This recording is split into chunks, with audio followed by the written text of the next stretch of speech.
অনেক দিন পর লঞ্চ ভ্রমণ করে আমি গ্রামে গেলাম। তো গ্রামে যেতে যেতে আমাদের পার্বত্য চট্টগ্রামের যে নদীপথে প্রাকৃতিক দৃশ্যগুলো আছে, আজকের ভিডিওতে আমি সেগুলো আপনাদেরকে দেখানোর চেষ্টা করব। আশা করি আপনারা পুরো ভিডিওটি দেখবেন। সকাল সকাল রওনা দিলাম আমি রিজার্ভ বাজার থেকে বরকলের উদ্দেশ্যে আমাদের উপজেলায়।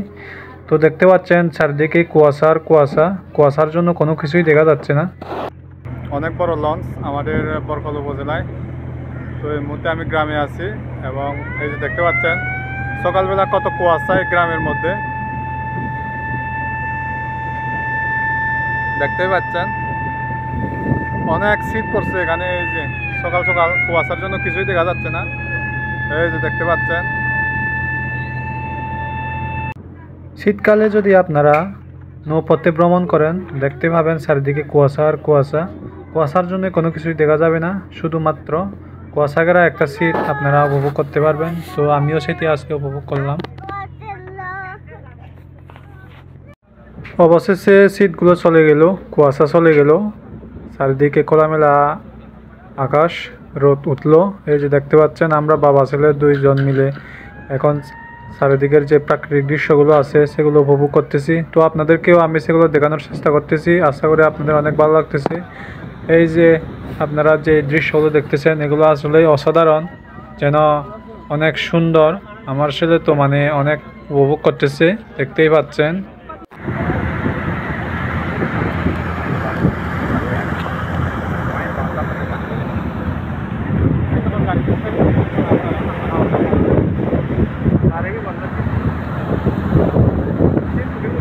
তো দেখতে পাচ্ছেন এই লঞ্চটি হচ্ছে বাঘাইছড়ির উদ্দেশ্যে রওনা দিয়েছে এবং আমাদের পিছনে যেটি দেখতে পাচ্ছেন এটি হচ্ছে আপনার জুরাশ্বরী, লংগুদু, বিভিন্ন জায়গায় হচ্ছে লঞ্চগুলো যায়। তো আপনারা মন চাইলে সেখানে করে ভ্রমণ করতে পারবেন।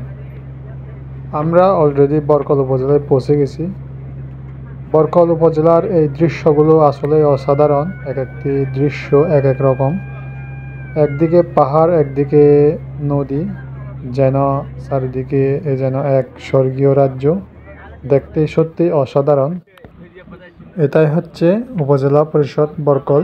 দেখতে পাচ্ছেন আপনারা এই দৃশ্যটি আসলে অসাধারণ। নিচে দেখতে পাচ্ছেন একদিকে পানি একদিকে পাহাড়, চারিদিকে অসাধারণ একটি দৃশ্য। আপনারা যখনই আসবেন এখানে দেখলে আপনাদের অনেক ভালো লাগা কাজ করবে, যেন সুন্দর একটি স্বর্গীয় রাজ্য। আপনারা এই দৃশ্যগুলো বারবার আসলে মিস করবেন। এটাই হচ্ছে সে আমাদের বরকল উপজেলা, যেন অসাধারণ একটি দৃশ্য। আপনারা যখনই আসবেন এদিকে এই দৃশ্যগুলো ভিডিও করবেন, অনেক সুন্দর। আমিও আপনাদের মাঝে একটু ভিডিও করে দেখানোর চেষ্টা করতেছি। আশা করি আপনাদের ভালো লাগবে এবং যদি ভালো লাগে আমার ভিডিওগুলো অবশ্যই শেয়ার করবেন। তো বাবা ছেলে দুজনে মিলে একটু লঞ্চের মধ্যে দুষ্টামি করতেছি। দেখতে পাচ্ছেন আমার ছেলে অনেক দুষ্টামি করতেছে। আর হ্যাঁ, আপনারা হয়তো জানেন আমাদের রাঙামাটি পার্বত্য জেলার মধ্যে সবচেয়ে সুন্দর একটি ঝর্ণা হচ্ছে শুভলং ঝর্ণা। তো এটাই হচ্ছে সেই শুভলং ঝর্ণা। আমি আপনাদেরকে দেখানোর চেষ্টা করতেছি, আমি জুম দিয়ে দেখাবো। আপনারা দেখতে পাচ্ছেন এই যে এটাই হচ্ছে সেই শুভলং ঝর্ণা। এখন যেহেতু শীতকাল সেজন্য পানি নেই ঝর্ণায়, শুধুমাত্র এই দৃশ্যগুলো আছে, অনেক সুন্দর। আপনারা যখন কাছে আসবেন এখানে সেগুলো দেখতে পাবেন কত সুন্দর এই দৃশ্যগুলো।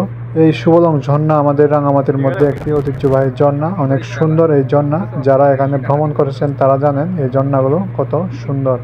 এটাই হচ্ছে সেই আমাদের পার্বত্য চট্টগ্রামের পাহাড়ি ঝর্ণা, শুভলং ঝর্ণা। তো বন্ধুরা, এতক্ষণ পর্যন্ত আমার ভিডিওটি দেখার জন্য আপনাদেরকে অনেক ধন্যবাদ এবং যারা আমাকে সবসময় সাপোর্ট করেন, ফলো করেন তাদেরকে অসংখ্য ধন্যবাদ জানাই। আবারও দেখা হবে নতুন আরেকটা ব্লগ নিয়ে। আজকের ভিডিওটি এই পর্যন্ত। সবাই ভালো থাকবেন, সুস্থ থাকবেন। আর ভালো লাগলে অবশ্যই শেয়ার করবেন এবং কমেন্ট করে জানাবেন আমার ভিডিওটি কেমন হয়েছে।